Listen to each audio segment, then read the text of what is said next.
Hello everyone, good evening. Good evening, sir.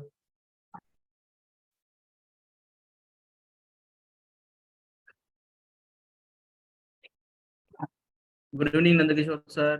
Pooja, good evening. Good evening, Professor. Good evening, Rakesh. Good evening, Sagar. Good evening, Shalini. Suraj, good evening.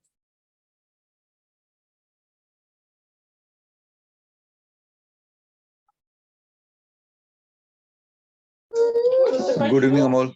Good evening, everyone.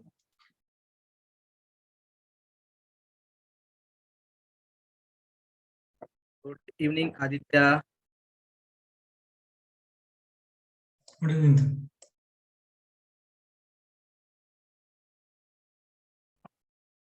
Good evening, Nidhi Nita. Good evening.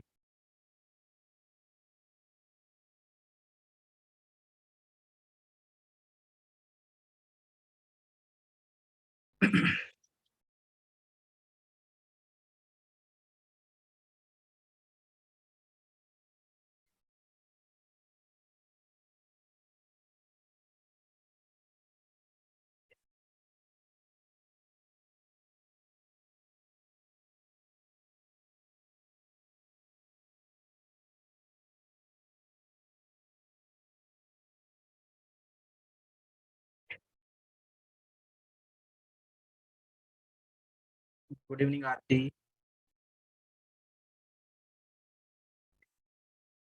Let's wait another 2 minutes. कुछ लोग अभी join हो रहे हैं.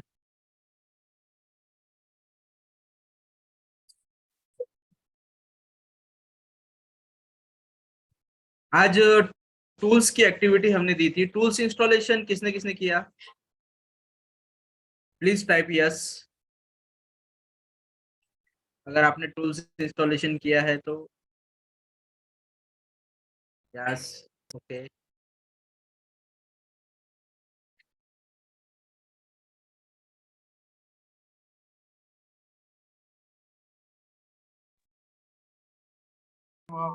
आरती, Rakesh, okay. आपने tools install किया.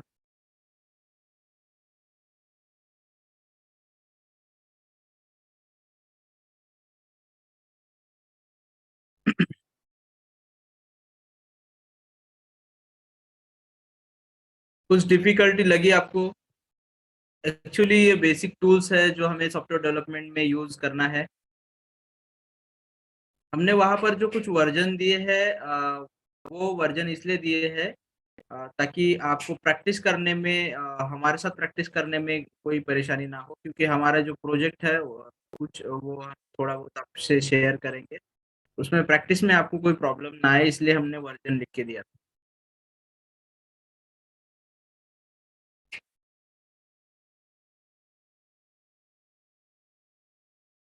सो Praful sir, हाय, hello.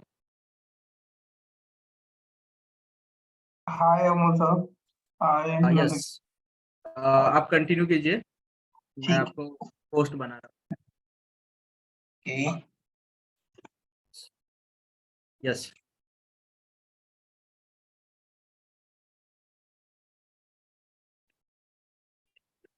Hi everyone.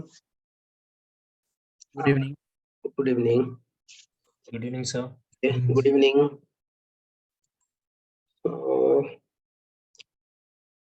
Okay.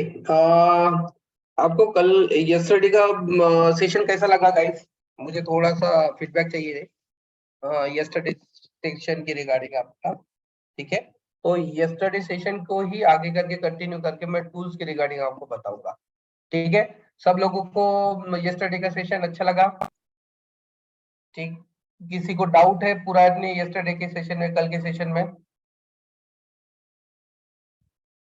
किसी को डाउट नहीं है? ठीक है, तो फिर अभी हम आगे बढ़ते हैं. ठीक है, मेरा वही पैटर्न है, मैं उसी पैटर्न से जाऊंगा. ठीक है, मैं नोटपैड प्लस प्लस ओपन कर लेता हूँ. ठीक है, क्योंकि डेवलपर के लिए सबसे जरूरी चीज है नोटपैड. ठीक है, जिसको नोटपैड हैंडल करना आता है वही आगे बढ़ेगा डेवलपमेंट में. ठीक है, नोटपैड प्लस प्लस मैंने ओपन कर दिया है, ठीक है। तो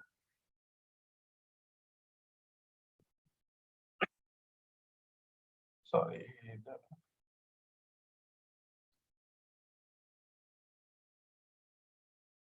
ठीक है। तो कल ये सारे जो भी 5-6 हमारे जो भी सॉफ्टवेयर डेवलपमेंट की प्रोसेस है, ये आपको समझ में आ गई, ठीक है। उससे भी आगे बढ़ देते हैं, ठीक है।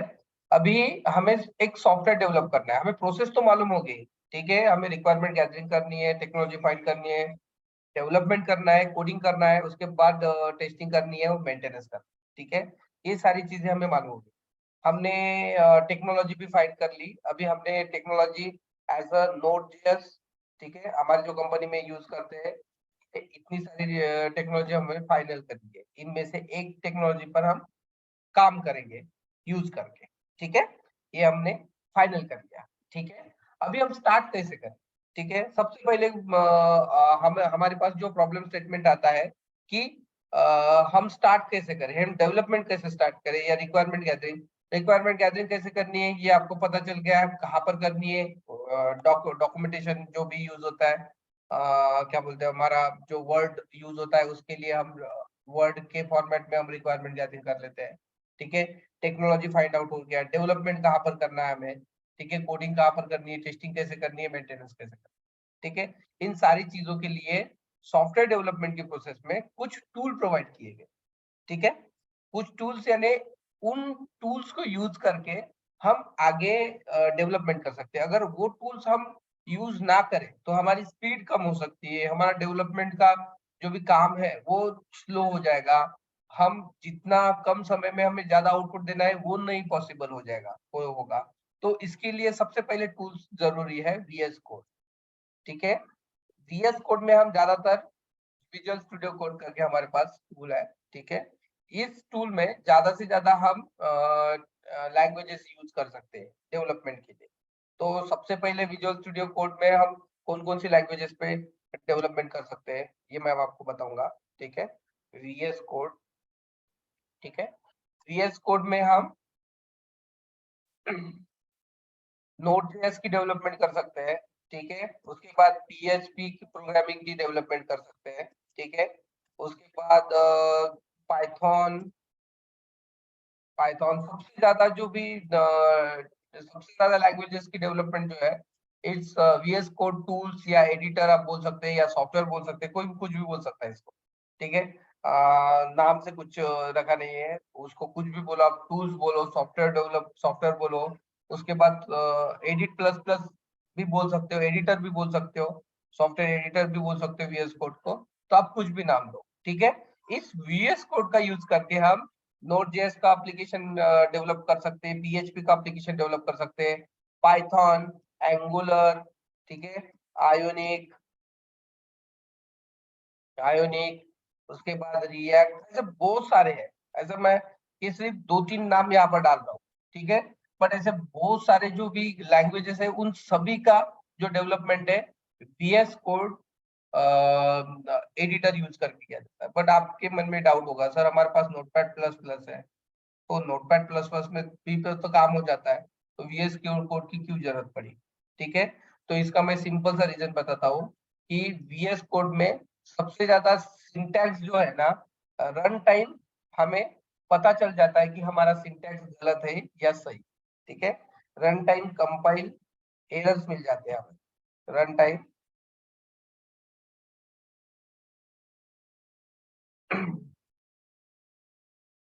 एरर्स फाइंडिंग, ठीक है। अगर हम नोटपैड में प्रोग्राम बनाएंगे तो नोटपैड के प्रोग्राम में हमें रन टाइम्स एरर मिलेंगे क्या? नहीं मिलेंगे, क्योंकि हमें पता ही नहीं चलता कि सिंटैक्स कहाँ पर गलत हुआ है या सिंटैक्स सही है या नहीं सही है। तो ये सारा जो फैसिलिटीज है, ये सारे जो फीचर्स है VS कोड में मिलते हैं। मैं आपको एक प्रोग्राम दिखाऊंगा, अगर मैं कहीं छोटी जगह पर गलत करता हूँ, ठीक है।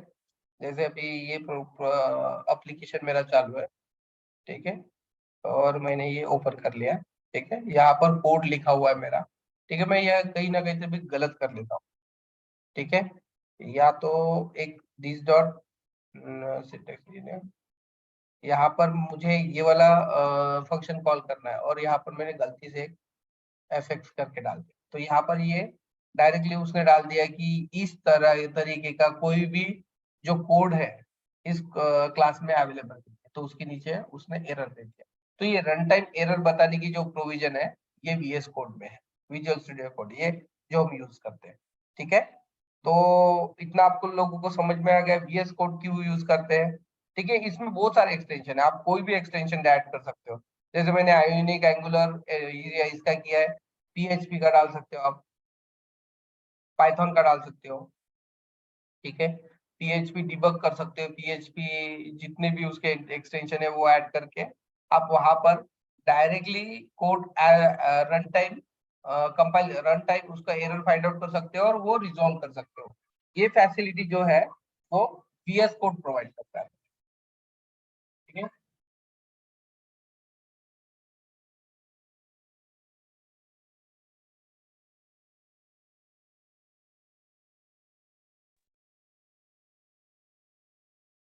ठीक है गाइस, यहाँ तक समझ में आ गया है? कोई तो भी एक एस टाइप करो, क्योंकि मुझे पता चलना चाहिए कि आप सुन रहे हो नहीं सुन रहे हो, या तो सो गए हो क्योंकि बहुत रात हो चुकी है। कोई सोया है? No, sir. नो, ओके, ठीक है। किसी को बोर हो रहा है, मैं कुछ बता रहा हूँ और उनको लग रहा है कि नहीं ये प्रवचन चालू है और कुछ समझ में नहीं आ रहा है, ऐसा कुछ कोई है? No, sir. ना, ओके। तो मैं ये आपको कैसा है कि ओवरव्यू दे रहा हूँ। ओवरव्यू इन द सेंस क्या होता है कि आपको सब चीजें पता है, बट कौन सी चीज कहाँ पर यूज कर रही है और क्यों यूज कर रहे हैं, ये चीज मैं आपको बताऊंगा। ठीक है, ये ध्यान में रखना है कभी भी कि आपको गूगल पर सारी चीजें मिल जाएगी बट गाइडेंस नहीं मिलेगा। हर चीज का एरर मिल जाएगा, हर चीज, हर एरर का सॉल्यूशन मिल जाएगा, बट वो कैसे गूगल पर सर्च करना है, कैसे यूट्यूब पर सर्च करना है, ये चीजें आपको कोई नहीं बताएगी। कि एक एरर आ गया, उसको सॉल्व करने के लिए कहाँ पर प्रोविजन करे, कहाँ से फाइंड आउट करे, उसका क्यूरी क्या डाले गूगल पर तो सही हमें आंसर मिलेगा। ये भी कुछ एक ये है, हम जो क्यूरी डालते हैं ना तो सबका सॉल्यूशन जल्दी नहीं मिलता हमें। तो गूगल पर सॉल्यूशन फाइंड करना भी एक आर्ट है कि हमें इस तरीके का सॉल्यूशन चाहिए, तो उसके लिए हम क्या करें, कैसा टाइप करें, उसका सिंटैक्स पूरा कैसा होना चाहिए, उसका पैटर्न होता है, गूगल सर्चिंग का एक पैटर्न होता है। ठीक है, वो सर्च अगर उस पैटर्न में हमारा सेंटेंस रहे तो ही वो प्रॉपर रिजल्ट देता है, कभी कभी गलत भी रिजल्ट दे देता है हमारा। ठीक है, तो हमें वर्डिंग मालूम होनी चाहिए कि क्या सर्च करना है। ये सारी चीजों का जो नॉलेज है मैं आपको मेंटरशिप करूंगा यहाँ पर। ठीक है, तो हमारा एक VS कोड करके एक टूल है। ठीक है, इसके बारे में आपको पता चल गया। इसमें बहुत सारे लैंग्वेजेस का डेवलपमेंट होता है, जो भी आपको सिंटैक्स लिखना है वो डायरेक्टली लिख सकते हो यहाँ पर। लॉगिंग के रिलेटेड सारा HTML वगैरह कोड सारा आ जाएगा। ठीक है, और ये एक ऐसा एक टूल है कि जिसमें मैक्सिमम लैंग्वेजेस के डेवलपमेंट। तो मेरा सजेशन है, कोई दूसरा भी यूज कर सकता है, बहुत सारे अलग अलग टूल्स हैं, पर नॉर्मली अभी जो इंडस्ट्री में यूज हो रहा है तो वो VS कोड है। तो मेरा एक सजेशन है कि एंगुलर, आयोनिक, उसके बाद PHP, उसके बाद जावा छोड़ के, ठीक है, जावा के लिए मैं दूसरा टूल बोलूंगा वो यूज करना, क्योंकि यहाँ पर जावा का जो भी डेवलपमेंट है वो प्रॉपर नहीं होता। हम जावा के लिए इक्लिप्स यूज करते हैं, तो इक्लिप्स मैं आपको बाद में बताऊंगा। अभी के लिए ध्यान में रखो कि आपको मैक्सिमम लैंग्वेजेस के लिए क्या बोलते हैं, हमारा VS कोड लिखना है, VS कोड का यूज करना है। ठीक है, ये एडिटर हो गया फाइनल। अभी मैंने यहाँ पर तो आपको बता दिया कि इतने सारे लैंग्वेजेस में काम कर रहे हैं। ठीक है, बट ये सारे लैंग्वेजेस हमारे एप्लीकेशन में कैसे रन होंगे, ये भी तो डाउट किसी को आया होगा ना, कि नहीं Node.js पे काम करना है या जावा में काम करना है, एंगुलर में काम करना है, तो ये रन कैसे होगा। ठीक है, तो हमारे एप्लीकेशन में कैसे होगा, तो इन सभी लैंग्वेजेस पर काम करने के लिए उनके एनवायरमेंट की जरूरत पड़ती है। ठीक है, ये ध्यान में रखना, कोई भी लैंग्वेज डायरेक्टली हम प्रोजेक्ट में रन नहीं करते, हमारे कंप्यूटर में रन नहीं होता है। उसके लिए उस लैंग्वेजेस की एनवायरमेंट या कंपाइलर या इंटरप्रेटर कुछ ना कुछ हमारे सॉफ्टवेयर में इंस्टॉल चाहिए, तो ही हम इन लैंग्वेजेस में डेवलपमेंट कर सकते हैं। तो सबसे एक जरूरी बात ध्यान में रखना, किसी ने भी बोला कि हमें नया लैंग्वेज सीखना है या किसी ने भी बोला नए लैंग्वेज पर काम करना है, तो फर्स्ट थिंग उसमें ध्यान में रखना कि उसके लिए कुछ ना कुछ इंस्टॉलेशन की जरूरत लगती है। कि पाइथन हो तो पाइथन वाली इंस्टॉलेशन करने पड़ते हैं, Node.js है तो हमें Node.js का इंस्टॉलेशन करना पड़ता है। जावा पे काम करना है हमें जेडीके इंस्टॉलेशन करना पड़ता है, ठीक है। एंगुलर पे काम है उसके लिए नोड.जेएस का जरूरत पड़ता है, पीएचपी पे काम है हमें जैम्प इंस्टॉलेशन करना पड़ता है, ठीक है। ये सारी चीजें की जरूरत पड़ती है। तो एक एक एक एक वन बाय वन हम स्टार्ट करते हैं। सबसे पहले हमारा वीएस कोड हो गया, ठीक है। सेकंड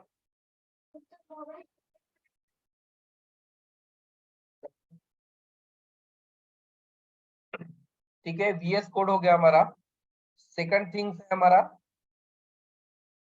हमें सबसे पहले समझ लो कि हमारा हमें नोड.जेएस में और एंगुलर पे काम करना है, तो उसके लिए हमारे हमें सबसे जरूरी चीज होती है नोड.जेएस का इंस्टॉलेशन, ठीक है। तो कोई मुझे बता सकता है नोड.जेएस क्या है?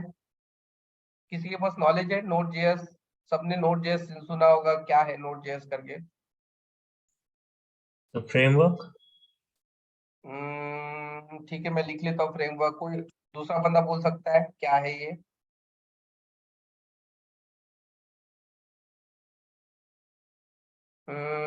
ओके, जावास्क्रिप्ट का फ्रेमवर्क है सर ये। नोड.जेएस यस सर। फ्रेमवर्क, ठीक है, मैं उसके रिगार्डिंग बताऊंगा आपको। एक ने बोला है V8 इंजन, को एलेबरेट कर सकते हैं? नाम क्या है V8 इंजन? मींस क्या होता है? हेलो, सर एक जो क्रोम है, गूगल क्रोम का V8 इंजन है, जिसमें क्या है सर्वर पे रन करता है नोड को। ओके, V8 इंजन जी सर्वर से रन करता है, ओके, वो भी कर सकते हैं, वो भी बोल सकते हैं, ठीक है। कोई और है जो इसके रिगार्डिंग और बता सकता है, एलाबरेट कर सकता है नोड.जेएस? ओपन सोर्स एनवायरनमेंट है, वो भी बोल सकते हैं हम, ओपन सोर्स एनवायरनमेंट है ना, क्योंकि नोड.जेएस तो ओपन सोर्स एनवायरनमेंट है, ठीक है। इसको ओपन सोर्स एनवायरनमेंट बोलेंगे। रन टाइम एनवायरनमेंट भी है। आप सभी का थोड़ा थोड़ा आसपास जो है वो सजेशन बराबर है, ठीक है। Server side programming, node js is also programming बोल सकते हैं, ठीक है। एनवायरनमेंट, ठीक है। एक ओपन सोर्स एनवायरनमेंट है server platform, that is one thing. ये थोड़ा सा पास में प्लेटफॉर्म, ठीक है, ये प्लेटफॉर्म है, ठीक है। जैसे सागर ने बताया कि नोड.जेएस इज, मैं तो सागर के साथ जाऊंगा क्योंकि थोड़ा सा वो 90% मैच हो रहा है सागर, ठीक है। नोड.जेएस हमें क्या करता है? नोड.जेएस नॉट अ प्रोग्रामिंग लैंग्वेज, ठीक है। नोड.जेएस इज नॉट क्या बोलते हैं, हमारा फ्रेमवर्क है, ठीक है। नोड.जेएस ओनली अ प्लेटफॉर्म, ठीक है। हमें वो प्लेटफॉर्म प्रोवाइड करता है नोड.जेएस। तो वो प्लेटफॉर्म किस किस के रिगार्डिंग प्रोवाइड करता है? हमें प्लेटफॉर्म प्रोवाइड करता है any node manager package support के लिए, ठीक है। जिस चीज में हमें नोड मैनेजर पैकेज सपोर्ट की जरूरत पड़ती है, वो सारे काम के लिए हमें वो प्लेटफॉर्म प्रोवाइड करता है जो नोड.जेएस है, ठीक है। नोड.जेएस हमें प्लेटफॉर्म प्रोवाइड करता है। जितने भी लैंग्वेजेस के लिए बोलो, आप फ्रेमवर्क के लिए बोलो, नोड मैनेजर पैकेज की जरूरत पड़ती है, उन सभी के लिए नोड.जेएस जो है वो प्लेटफॉर्म प्रोवाइड करता है, ठीक है। तो वो नोड मैनेजर पैकेज सपोर्ट जो है वो कौन कौन यूज करते हैं? सबसे पहले तो एंगुलर यूज करता है, ठीक है। ये किसने बनाया है? गूगल ने बनाया है। उसके बाद रिएक्ट यूज करते हैं, ठीक है। एनपीएम, आपको अगर ये समझ में नहीं आ रहा तो इसको मैं शॉर्ट कर देता हूँ कि एनपीएम पैकेज, ठीक है। एनपीएम जो पैकेज रहता है, ठीक है, ये प्रोवाइड करता है नोड.जेएस, ये प्लेटफॉर्म प्रोवाइड करता है एनपीएम पैकेज। तो एनपीएम में बहुत सारी चीजें, एंगुलर है, रिएक्ट है, आयोनिक है, कोर्डोवा है, ठीक है।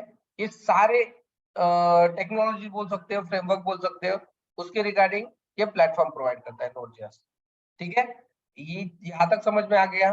जावास्क्रिप्ट के लिए प्रोवाइड करता है, ऐसा नहीं कि जावास्क्रिप्ट के लिए प्रोवाइड नहीं करता, ठीक है। जावास्क्रिप्ट के लिए प्रोवाइड करता है वो, ठीक है। इन सारे चीजों के लिए नोड.जेएस जो है वो प्लेटफॉर्म प्रोवाइड करता है, ताकि इन सारे लैंग्वेजेस का, फ्रेमवर्क का जो भी कोड है वो रन हो सके, प्रोजेक्ट रन हो सके और वहां पर हम हमें कुछ ना कुछ यूआई दिखे, उसके लिए ये सपोर्ट करता है। ठीक है, तो इतना ध्यान में रखना, किसी ने भी अगर बोला कि Node.js क्या है, तो सबसे पहली चीज आती है सबके जुबान पर कि वो प्रोग्रामिंग लैंग्वेज है। Node.js is not a programming language, Node.js programming language नहीं है। ठीक है, तो मैंने अभी बता दिया आपको कि Node.js प्लेटफॉर्म है, तो प्रोग्रामिंग लैंग्वेज कौन सी है? आप बता सकते हैं इन सभी में से प्रोग्रामिंग लैंग्वेज कौन सी है? एंगुलर क्या है? एंगुलर प्रोग्रामिंग लैंग्वेज है? कोई नो बता सर, सकता है मुझे? फ्रेमवर्क है या जावास्क्रिप्ट का। Angular is the framework. ठीक है, तो इसमें से प्रोग्रामिंग लैंग्वेज कौन सी? जावास्क्रिप्ट। सर पाइथन है, पीएचपी है, जावा, पाइथन है सर। या एंगुलर फ्रेमवर्क है। ठीक है, तो एंगुलर फ्रेमवर्क है, तो ये किसका फ्रेमवर्क है? जावास्क्रिप्ट का है सर। ये जावास्क्रिप्ट का फ्रेमवर्क एंगुलर, है। एंगुलर यस सर, जावास्क्रिप्ट का है। कोई दूसरा बता सकता है? इसमें टाइपस्क्रिप्ट, मिक्सअप है ना, दूजा ने बताया। JavaScript, JavaScript and Angular is TypeScript a mix है। Framework of TypeScript. ठीक है, टाइपस्क्रिप्ट किसी को मालूम है टाइपस्क्रिप्ट क्या है? तो नो सर। तो मैं वो भी बताऊंगा आपको। ठीक है, जावास्क्रिप्ट किस जो यूज करते हैं वो है एंगुलर जेएस। ठीक है, और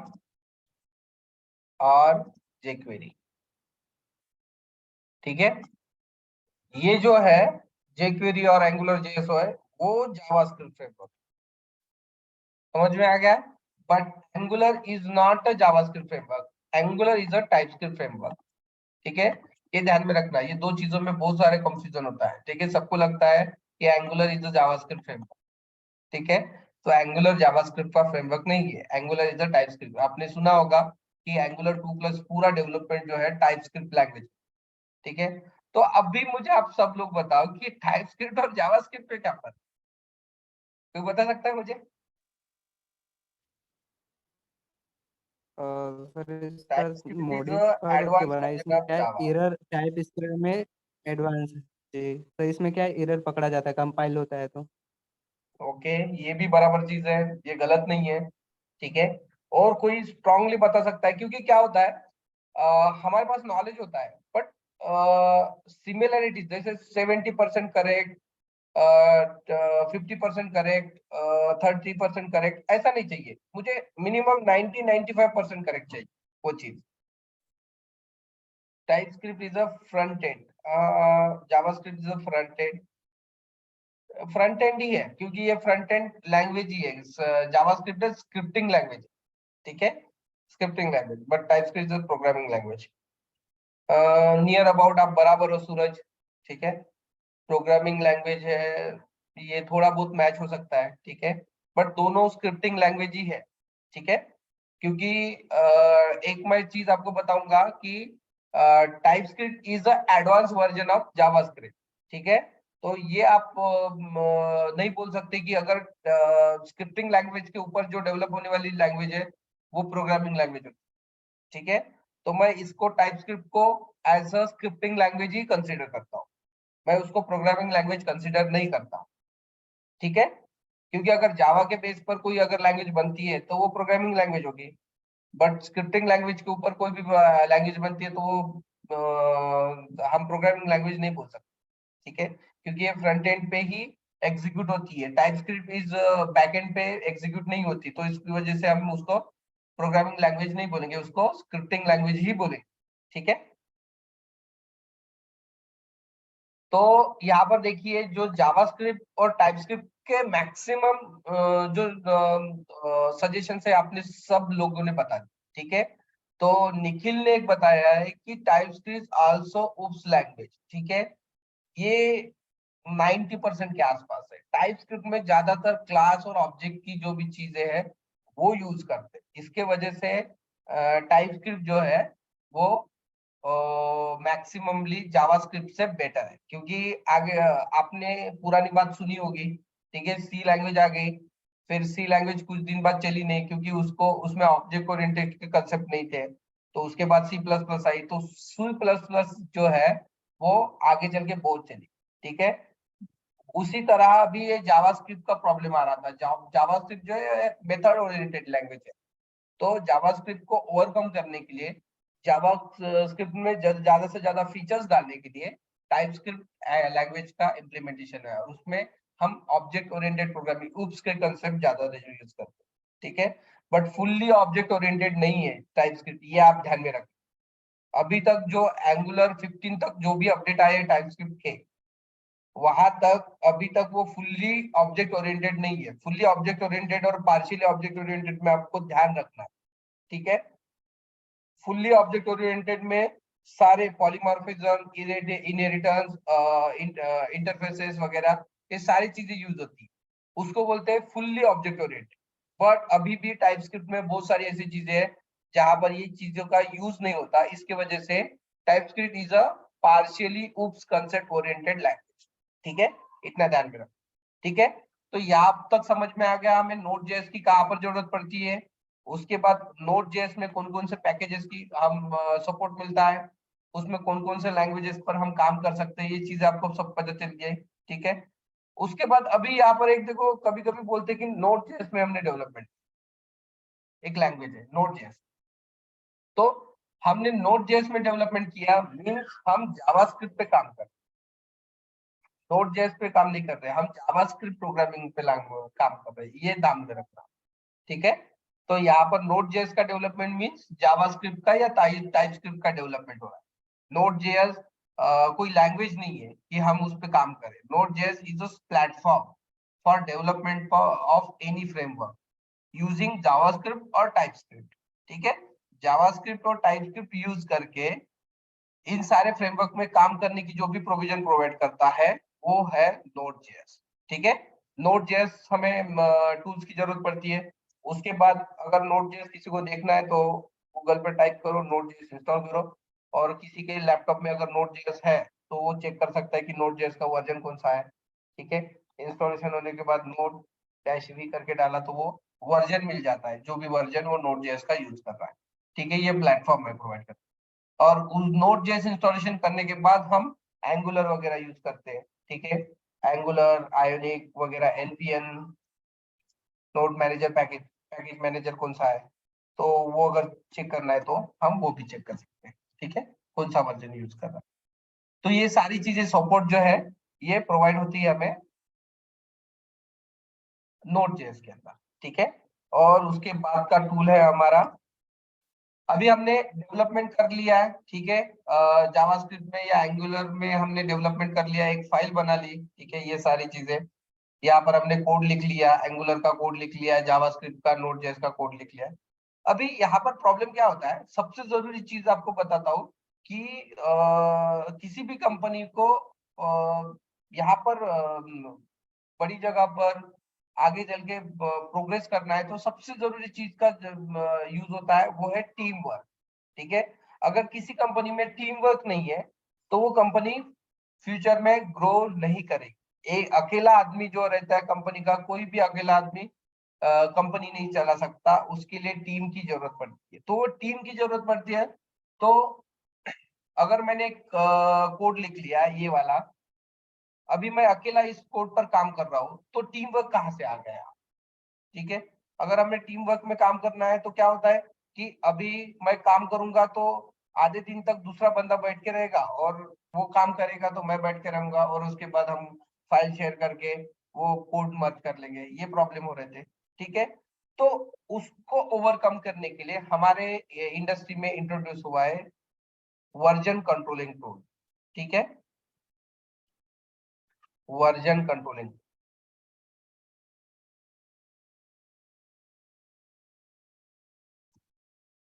ठीक है, वर्जन कंट्रोलिंग। अभी वर्जन कंट्रोलिंग टूल का मतलब क्या है कि हम अगर एक बंदा एक वर्जन पे काम कर रहा है तो सेम टाइम पे दूसरा बंदा सेम वर्जन पे काम करके वो कोड शेयर कर सकता है एट ए टाइम।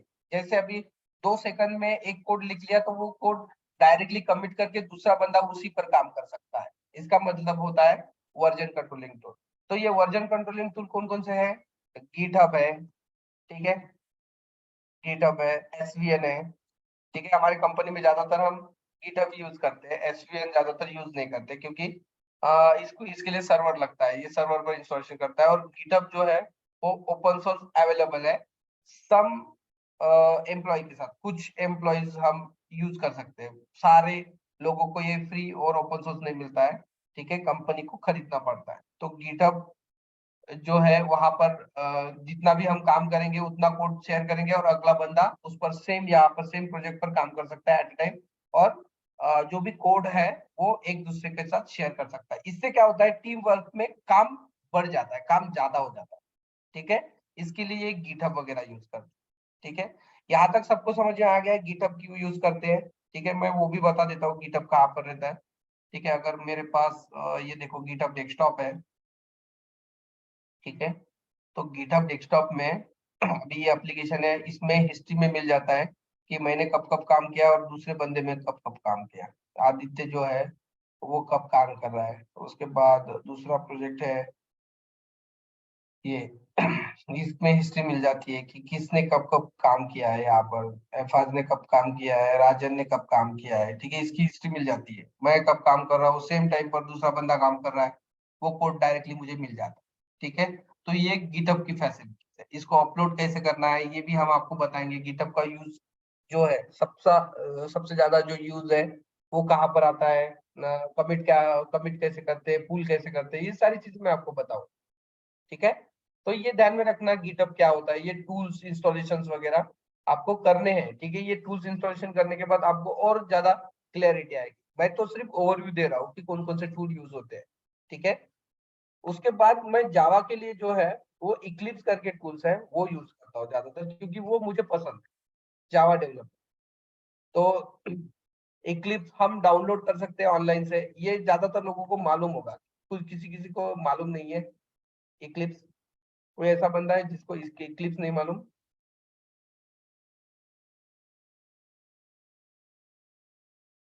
ठीक है, ऐसा कोई नहीं है जिसको इक्लिप्स नहीं मालूम, ठीक है। इक्लिप्स इज अ एडिटर, उसको भी एडिटर बोलते हैं, ठीक है। इसमें फैसिलिटी प्रोवाइड करती है जावा डेवलपमेंट, ठीक है। तो एक मैं प्रोजेक्ट बताऊंगा कि जावा का प्रोजेक्ट स्ट्रक्चर क्या होता है, ठीक है।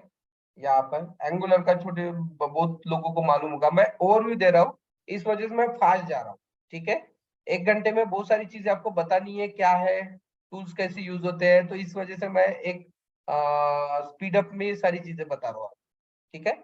ऐसा नहीं है कि आपको जैसे ही आप इन डिटेल में समझने के लिए आओगे तो ये सारी चीजें एलेबोरेट करके आपको बताई जाएगी। एक एक टूल के लिए आपको कम से कम एक 4-5 घंटे मिल जाएंगे, और उसमें कैसा है कि आप इजीली अंडरस्टैंड कर सकते हो कि क्या चीज, ठीक है।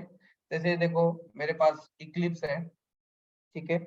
इक्लिप्स में मेरे पास मटेरियल ट्रैकिंग करके प्रोजेक्ट है, ठीक है। इसका स्ट्रक्चर देखो, सोर्स मेन जावा में इतने सारे कंट्रोलर है, ठीक है। एक कंट्रोलर में इतने सारे हमारे फंक्शनलिटीज है। यहाँ पर कंट्रोलर में हम एपीआई लिखते हैं, रिपोजिटरीज है, डीएओ ऑब्जेक्ट एक हमने जितने भी क्या बोलते हैं हमारे जितने भी डाटा एक्सेस ऑब्जेक्ट लिखे हैं उन सारे के कनेक्ट कम्युनिकेशन, उसके क्लासेस इंटरफेसेस यहाँ पर मेंशन करते, रिपोर्ट लिखना है कहाँ से लिया वगैरह, ये सारी चीजें। तो ये स्ट्रक्चर है हमारा, हमारी कंपनी ने जो बनाया हम, ठीक है। इसमें कंट्रोलर एक्सेस, उसके बाद डीओ एक्सेस इम्प्लीमेंटेशन, उसके बाद डीटीओ सर्विसेज इम्प्लीमेंटेशन में क्लास होते हैं और सर्विसेज में इंटरफेसेस होते हैं। तो ये ध्यान में रखना इंटरफेसेस और इम्प्लीमेंटेशन क्या होता है, ठीक है। ये सारी चीजें मैं आपको डिटेल में बताऊंगा जब जावा का एक आध प्रोजेक्ट रहेगा, वो लाइव प्रोजेक्ट में कैसा वर्क होता है, उसमें एपीआई कैसे क्रिएट करते हैं, ये सारी चीजें मैं आपको बताऊंगा, ठीक है। अभी के लिए मैं क्या कर रहा हूँ कि सिर्फ आपको टूल बता रहा हूँ, और वो टूल का यूज क्यों कर रहा हूँ मैं उसकी डिटेल बता रहा हूँ आपको, ठीक है। इक्लिप्स हो गया यहाँ पर, गीट हो गया, उसके बाद 4th नंबर पे हमारा इक्लिप्स है, ठीक है। इक्लिप्स सभी को समझ में आया। Eclipse is not nothing but a tool use for the Java development, ठीक है। इतना ही ध्यान में रखो, ठीक है। 5th नंबर पे हमारा आता है XAMPP। ठीक है, ये XAMPP क्यों यूज करते हैं हम नॉर्मली, क्योंकि XAMPP में दो चीजें हमें मिल जाती है ऑटोमेटिक। एक तो मिल जाता है हमें MySQL डाटाबेस का एक्सेस मिल जाता है, और दूसरा होता है कि PHP की कोई भी प्रोग्राम हम डायरेक्टली रन कर सकते हैं अपाचे से। ठीक है, ये दो चीजें हमें डायरेक्टली मिल जाती है, इसकी वजह से हम ये XAMPP कंट्रोल पैनल यूज करते हैं PHP का डेवलपमेंट। ठीक है, और PHP के डेवलपमेंट में ज्यादातर जो डेटाबेस कनेक्ट होता है वो MySQL होता है, तो इसके लिए ये कंबाइन पैकेज है XAMPP control panel for the PHP development. ठीक है, तो मैं आपको ये ओपन करके दिखाऊंगा कि MySQL का एडमिन पैनल कैसे ओपन दिखता है। तो ये PHP में एडमिन करके हमारा क्या बोलते हैं, हमारा जो PHP का डाटाबेस का जो पोर्टल है MySQL का, तो वो डेटाबेस का पोर्टल है। उसके टेबल स्ट्रक्चर कैसे रहते हैं ये मैं आपको टेबल स्ट्रक्चर बता रहा हूँ। BJSB कंपनी करके है हमारा क्लाइंट, उनके ये टेबल स्ट्रक्चर है। ठीक है, जैसे मेरे पास यूजर का टेबल मैं आपको दिखाऊंगा। यूजर का टेबल ये, ठीक है, इसमें जितने भी टेबल में यूजर नेम फील्ड्स वगैरह ये सारे फील्ड्स यहाँ पर है, स्ट्रक्चर यहाँ पर है। ठीक है, user name, email ID, password, OTP कितने बार जनरेट हुआ है, ठीक है, रॉन्ग ओटीपी कितने बार हमारा ऐड हुआ है, ये सारा डाटाबेस स्ट्रक्चर में होता है। कौन से टाइम पे क्रिएट हुआ है, कौन से टाइम पे अपडेट हुआ है, मॉडिफाइड हुआ है, ये सारी चीजें दिखता है। ठीक है,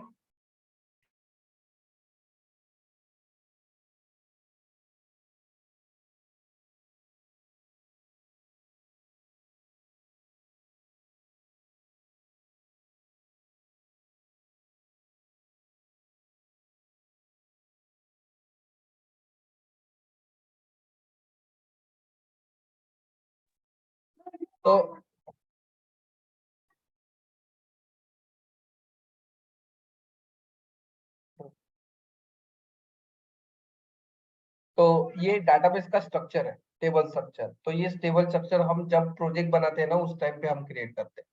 तो उसमें टेबल स्ट्रक्चर में उसका टाइप क्या है, टेक्स्ट है, टाइनी एंटी है, डेट टाइम है, वैरक्यार वगैरह है, ये सारी चीजें आ जाएंगी। ठीक है, तो इतना ध्यान में रखना कि प्रोजेक्ट कैसा है और उस प्रोजेक्ट का रिक्वायरमेंट क्या है, रिक्वायरमेंट के हिसाब से हम उसको वर्क कैसे कर रहे हैं, उसका टेबल स्ट्रक्चर क्या है, ये सारी चीजें हम यहाँ पर डायरेक्टली लाइव प्रोजेक्ट में आपको बताऊंगा। मैं अभी ओवरव्यू दे रहा हूँ।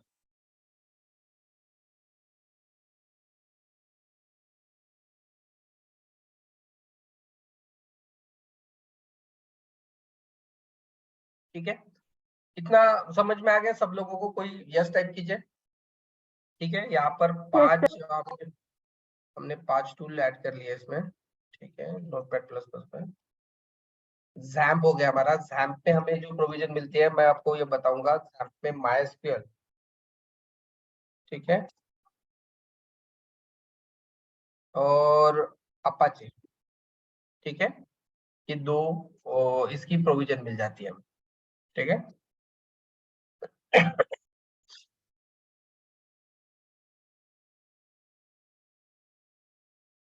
XAMPP में MySQL और अपाचे इन दोनों की प्रोविजन मिल जाते हैं, और इससे हम PHP का जो भी प्रोजेक्ट है वो डायरेक्टली रन कर सकते हैं। तो PHP कोऑर्डिनेटर फ्रेमवर्क में हम काम करते हैं ज्यादातर, तो वहां पर ये प्रोविजन मिल जाती है हमें वर्क करने की।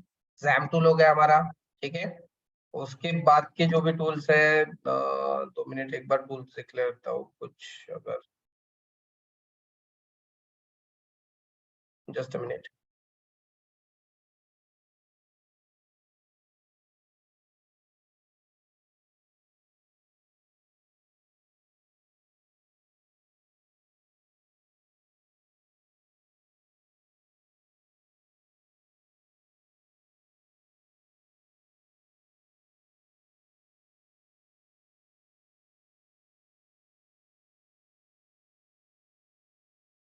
ठीक है, तो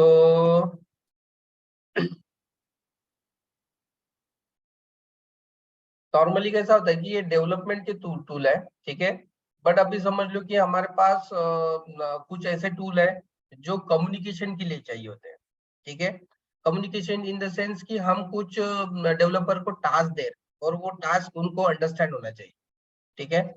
टास्क अंडरस्टैंड होना चाहिए, वो टास्क में क्या काम है वो वहां से देखते हैं, ठीक है। तो अगर मुझे किसी को टास्क एलोकेट करना है तो उसके लिए हम जो टूल यूज करते हैं वो आसना करके टूल है, ठीक है। आसना, इस टूल के रिगार्डिंग में मैं आपको ब्रीफ में बताऊंगा पूरा। ये डैशबोर्ड कैसे एनेबल होता है, प्रोजेक्ट कैसे ऐड करना है, टीम को कैसे इनवाइट करना है, तो ये सारी चीजें ये आसना में हम अपडेट करते हैं।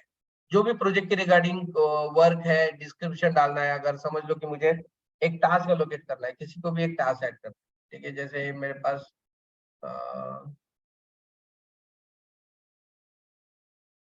इतने सारे प्रोजेक्ट है तो मैं एक टीम चूज कर लूंगा, नेटवर्क सिंक करके मेरी टीम है,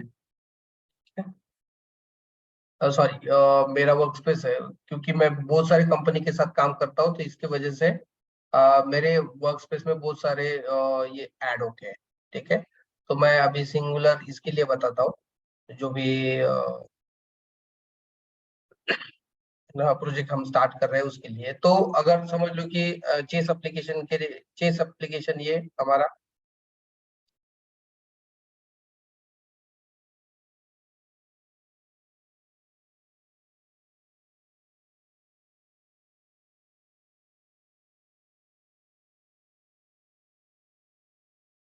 ठीक है।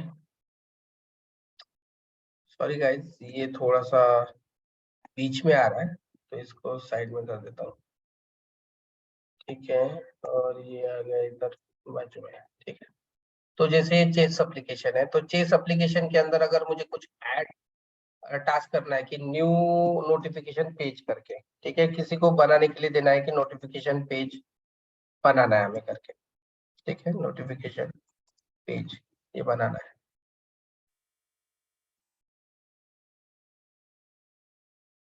तो ये नोटिफिकेशन पेज बनाना है और उसकी डेडलाइन क्या है। अगर कल तक ये बना के देना है तो ये टुमारो उनकी डेडलाइन होगी। किसको असाइन करना है वो हम डायरेक्टली यहाँ पर उसका नाम डाल के, जितने भी हमारे पास डेवलपर है उनका डायरेक्टली जो ईमेल आईडी के साथ नाम वगैरह डाल के रहता है, तो उनको डायरेक्टली इन्वाइट कर सकते हैं। तो उनको डायरेक्टली उनके डैशबोर्ड में ये आसना में अपडेट हो जाएगी कि कल तक मुझे ये वाला नोटिफिकेशन पेज बना के देना है, ठीक है। ये हम आसना जो है वो कम्युनिकेशन प्रोसेस के लिए यूज करते हैं, ठीक है, इन इंटरनल डेवलपमेंट के लिए, ठीक है। अगर ये आसना नहीं होता तो हम बता कितने बार हम आपको फोन करके बताएंगे, याद रहेगा नहीं रहेगा, डिस्क्रिप्शन मालूम रहेगा नहीं रहेगा, अगर कभी भूल गया तो वो फोन करेगा फिर से। तो ये सारे अनवांटेड एक्शंस का अवॉइड करने के लिए आसना जैसा, जीरा जैसा टूल यूज किया जाता है। डायरेक्टली आप असाइन करके रखो, वो बंदा वहां पर यूआई देख लेगा, इमेज देख लेगा और वो इश्यू सॉल्व कर लेगा, वो टास्क कंप्लीट कर लेगा। That is the thing for Aasna and Jeera, ठीक है।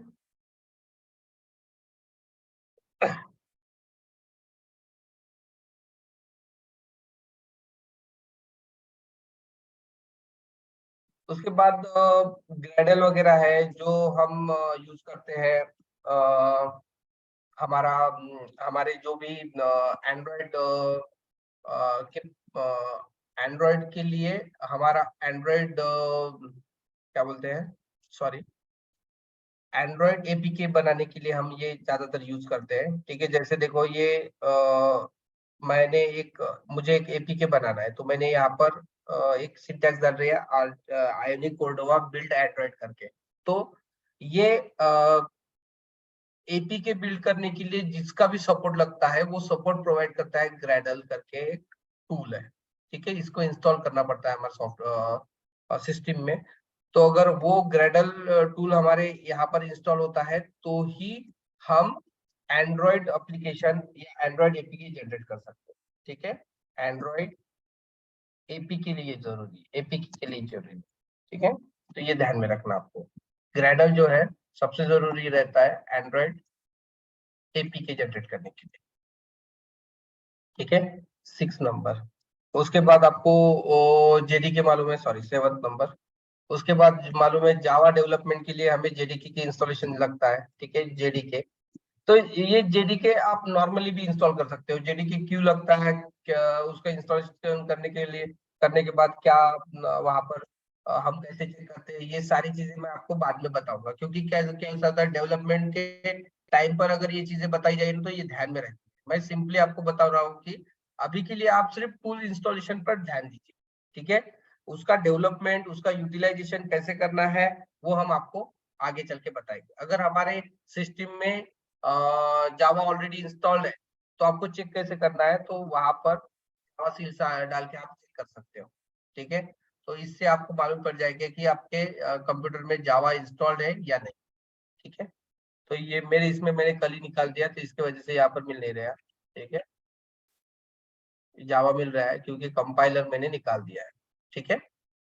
ये दोनों में से एक भी रख सकते हो, दोनों निकाल सकते हो, आपके पास वो ऑप्शन है उसके, ठीक। तो इतना सारा समझ में आ गया सब लोगों को। अजाइल मेथोडोलॉजी के लिए बराबर है, आदित्य ने बताया Asana is use for agile methodology, ठीक है। इन सारे टूल्स इंस्टॉलेशन में किसी को प्रॉब्लम आया है?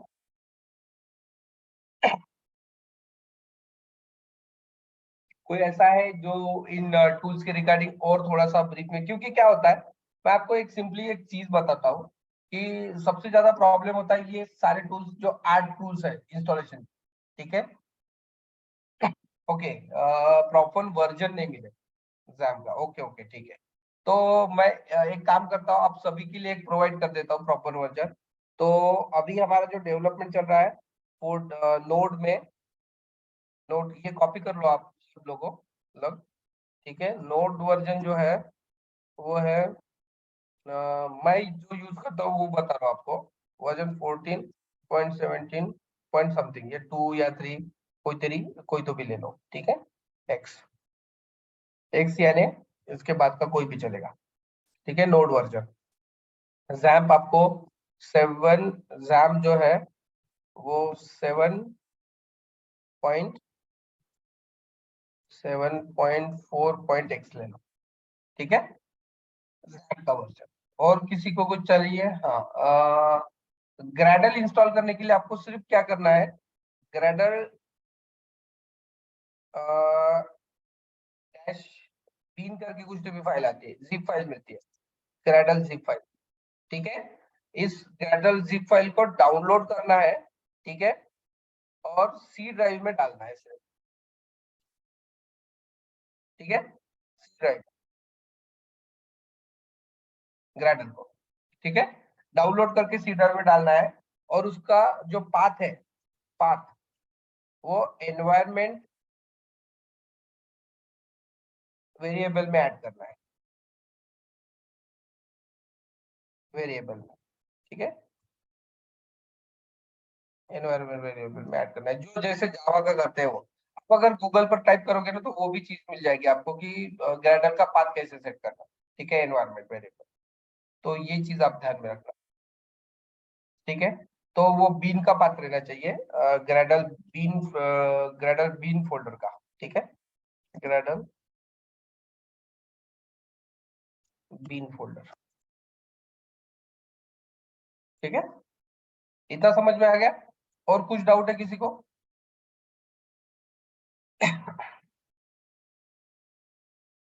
ठीक है। वीएस कोड क्या है, नोड.जेएस क्या है, गिटहब क्यों यूज करते हैं, एसवीएन क्यों यूज करते हैं, इक्लिप्स, जैम्प, आसना, ग्रेडल, जावा, ठीक है।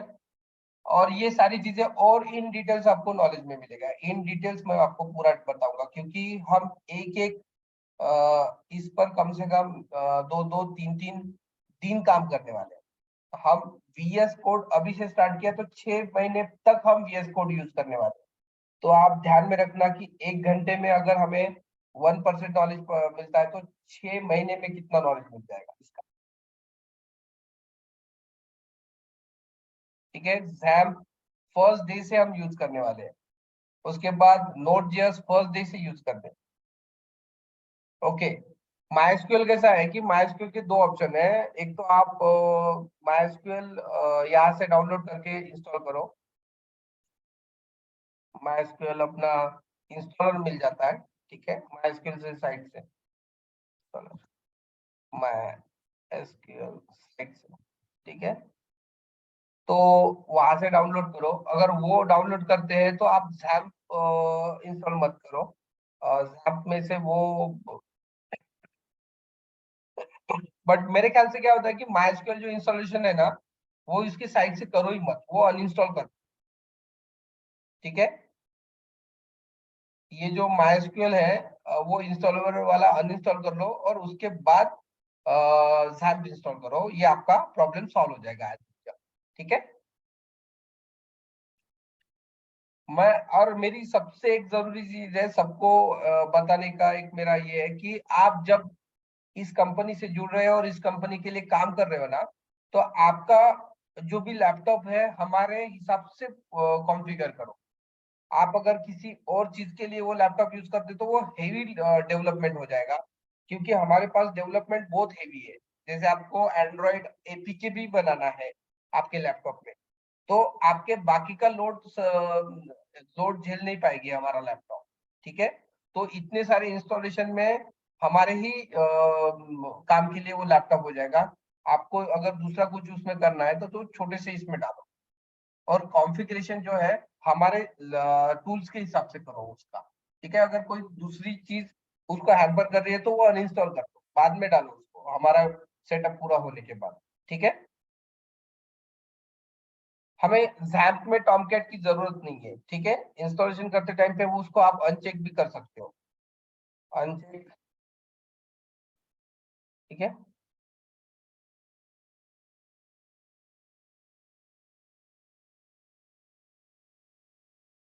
Uncheck Tomcat, Tomcat FTP and mercury, ठीक है। ये तीनों को अनचेक करना है ZAMP इंस्टॉलेशन टाइम पे, ठीक है। शैल वी वर्क ऑन मन, मन मींस क्या होता है, देखो यहाँ पर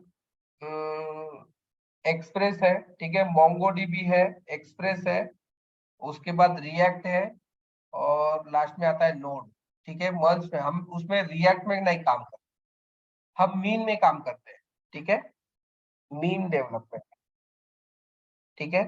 मोंगो में हमने पहले काम किया था, ठीक है। उसके बाद हम एक्सप्रेस पे काम करते हैं, ठीक है। उसके बाद हम एंगुलर में काम करते हैं, ठीक है, और नोड जेएस, ठीक है। इतना ध्यान रखना, सॉरी, नोड जेएस। तो मोंगो, एक्सप्रेस, एंगुलर और नोड, ये तीनों में काम, चारों में काम करते हैं हम। तो मोंगो डीबी इनके जगह पर अभी के लिए हम MySQL ही यूज करते हैं नोड की कनेक्शन, ठीक है। मोंगोडीबी बहुत कम लोग अभी यूज कर रहे हैं। बीच में बूम आ गया था हमारे मोंगोडीबी डेवलपमेंट का, बट अभी नहीं हो रहा है। अभी सारे लोग मोंगोडीबी छोड़ के MySQL के पास रिटर्न आ रहे हैं, क्योंकि MySQL is a stable language, बहुत साल हो गए उसको स्टेबल हुए हैं। तो that is the better option for development. कोई भी कंपनी जो है बहुत सालों से अगर स्टेबल कोई भी डीबी है तो उसको ही चूज करेंगे, ना कि मोंगोडीबी को, ठीक है। ये ध्यान में रखना, बहुत जगह पर ये प्रॉब्लम्स होते हैं, ठीक है। और कुछ प्रॉब्लम?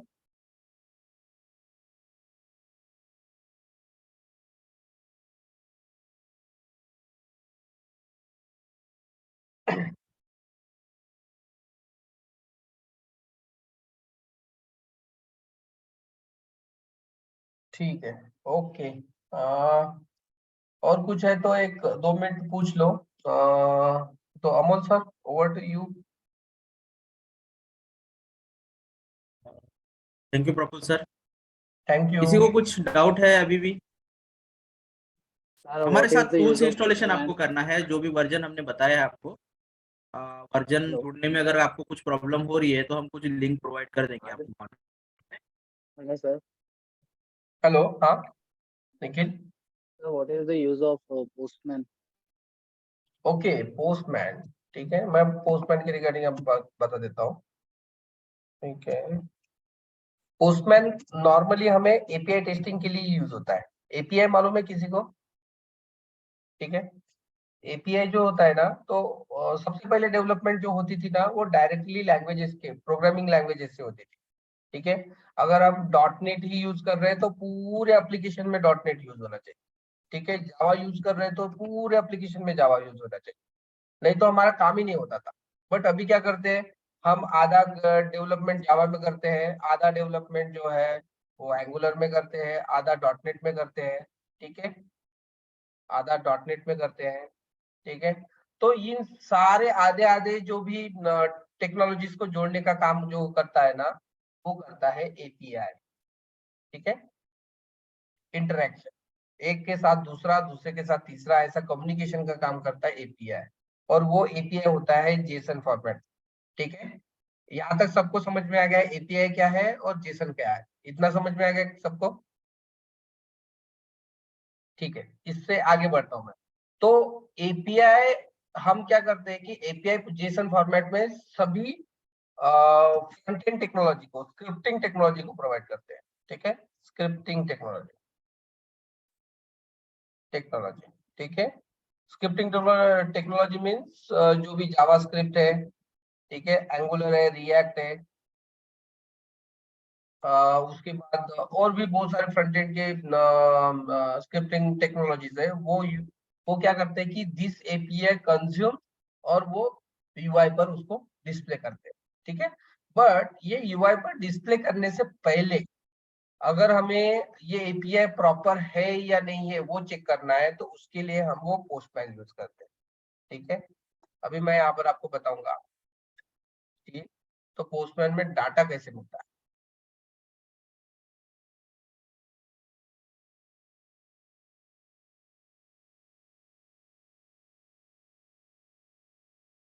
ये पोस्टमैन है, ठीक है। पोस्टमैन में मैं एपीआई एक डालूंगा, जो भी एपीआई मैं बैकएंड में यूज करता हूँ, मेरे पास इसका कलेक्शंस है, तो कोई भी एक कलेक्शन में से मैं आपको दिखाऊंगा। जैसे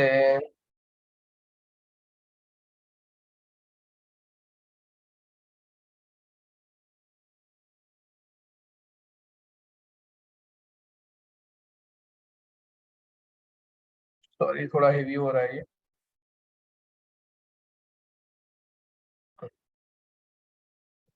ठीक है। देखो ये एपीआई है, मैंने लोकल से ही कॉल की है, ठीक है।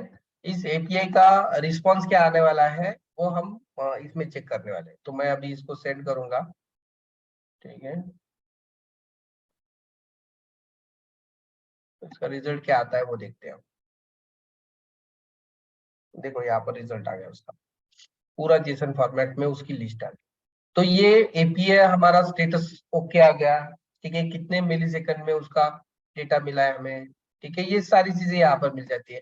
तो ये एपीआई टेस्टिंग के लिए हम पोस्टमैन यूज करते हैं। तो जितने भी डेटा है, अगर कुछ गलत है, मैंने इसमें यहाँ पर 0 डाल दिया, ठीक है, 0 नाम का क्लास होगा क्या, या वहां पर आईडी होगी क्या, नहीं होगी, तो उसकी वजह से वो एरर थ्रो कर देता है। तो यहीं पर हमें मालूम पड़ जाता है कि इसमें कुछ भी रिस्पॉन्स नहीं आ रहा है, तो इस एपीआई के अंदर हमें क्लास 0 नहीं पास कर, या मैंने कुछ XYZ पास कर दिया, या तो वहां पर वो थ्रो कर देगा कुछ भी नहीं, या तो मैंने क्लास आईडी ही नहीं पास की, कुछ गलत नहीं है, मैंने सिर्फ ये कर दिया, तो एरर क्या आता है वो देखते हैं हम इसमें, ठीक है। यहाँ पर आईडी ही नहीं पास, एक छोटा सा सिंटेक्स गलत दे दिया क्लास करके, ठीक है, यहाँ पर फॉल्स आ गया, मेथड अननोन मेथड करके आ गया, ठीक है। इस तरह से हम पोस्टमैन यूज करते हैं, ठीक है। पोस्टमैन से हमें मालूम पड़ जाता है कि प्रॉब्लम कहाँ पर है, हमारा एपीआई बराबर है या कुछ डेटा हम पास कर रहे हैं वो गलत जा रहा है, तो इसके हिसाब से हमें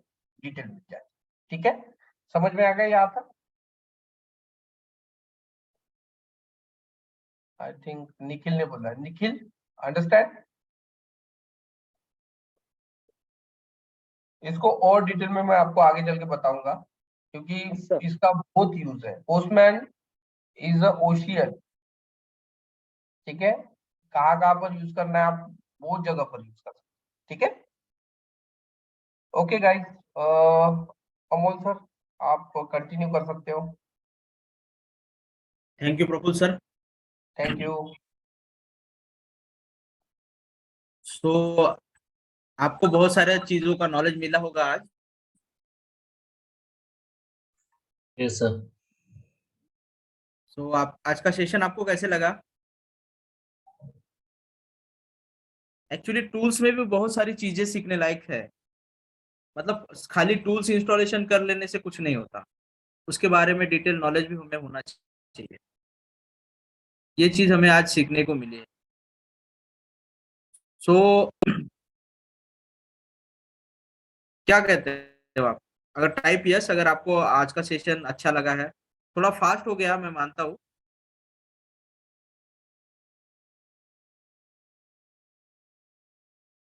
टाइप यस। Thank you. देखो क्या होता है, मैं अभी आपको उसका डिटेल ये बताऊंगा। ये टूल्स जो होते हैं ना, ये टूल्स को आप जैसे 9 टूल्स मैंने आपको बताया, ये कंटिन्यू आप पूरे लाइफ लॉन्ग यूज करते हो। ठीक है, अगर कोई भी टूल्स आपको लाइफ लॉन्ग यूज करना है तो उसमें आप बहुत सारी चीजें मालूमात कर सकते हो, और ये सारी चीजों को हम 1 घंटे में नहीं प्रोवाइड कर पाते आपको। ठीक है, उतना डिटेल। प्रॉब्लम क्या हो जाता है कि आपको सिर्फ मैं बता सकता हूँ कि यहाँ पर एक एपीआई करके, अगर ऐसे ही मुझे अगर 10 एपीआई 20 एपीआई गेट के, पोस्ट के, पुट के, डिलीट के, इन सारे अगर एपीआई मैं आपको बताते पढ़ू तो 1 घंटा क्या 2 घंटे 3 घंटे भी कम पड़ेंगे। ठीक है, तो आप इतना ध्यान में रखना है कि मैं आपको सिर्फ अभी ओवरव्यू दे रहा हूँ, 1 घंटे में जितना पॉसिबल है उतना नॉलेज दे रहा हूँ। ठीक है, बट ये इन डिटेल्स हो सकते हैं क्योंकि ये आगे चल के मैं आपको इसमें पूरा डिटेल में बताऊंगा, एक एक हम जो टूल यूज कर रहे हैं उसका डिटेल डिस्क्रिप्शन, और उसमें हर एक तरह के ऑप्शंस, जैसे आसना में बहुत सारे ऑप्शंस है, डेट का ऑप्शन है, टास्क का है, उसका डिस्क्रिप्शन ऐड कर सकते हैं, सारी चीजें ऐड कर सकते हैं। ठीक है, तो ये अभी ओवरव्यू सेशन है आपके। ठीक है, इन डिटेल सेशन में तो इससे बहुत हम आपको इन डिटेल में 200% इसका नॉलेज मिल जाएगा आपको। ठीक है,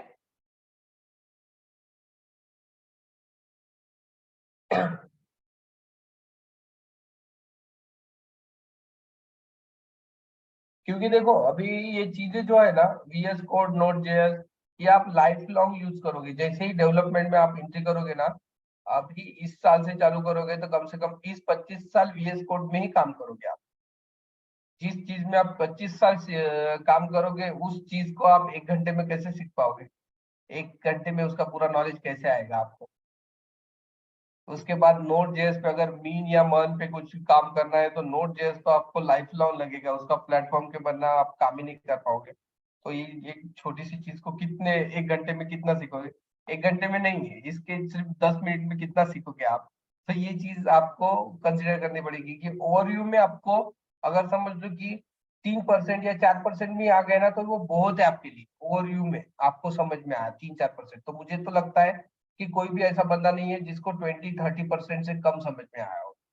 नॉर्मली सभी लोगों को सभी टूल्स के रिगार्डिंग 20-30%, और 20-30% समझ में आए यानी आप आधे डेवलपर बन गए हो। ठीक है, अभी उसको सिर्फ सर्च कर करके आपको काम करना है, इतना भी किया तो आप आधे डेवलपर बन गए। ठीक है, ओके गाइस।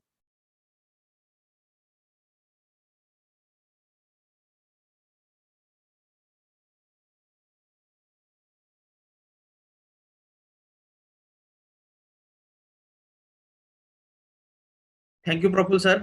थैंक और यू। किसी को डाउट? सो हमारा टूल्स इंस्टॉलेशन का जो प्रोसेस चल रहा है, आप भी टूल्स इंस्टॉल कीजिए।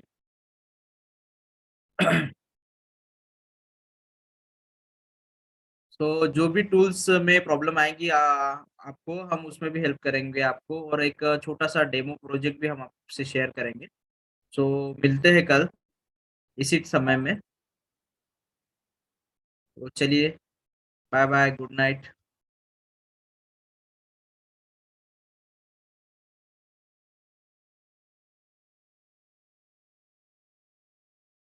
Good night Sagar. Good night.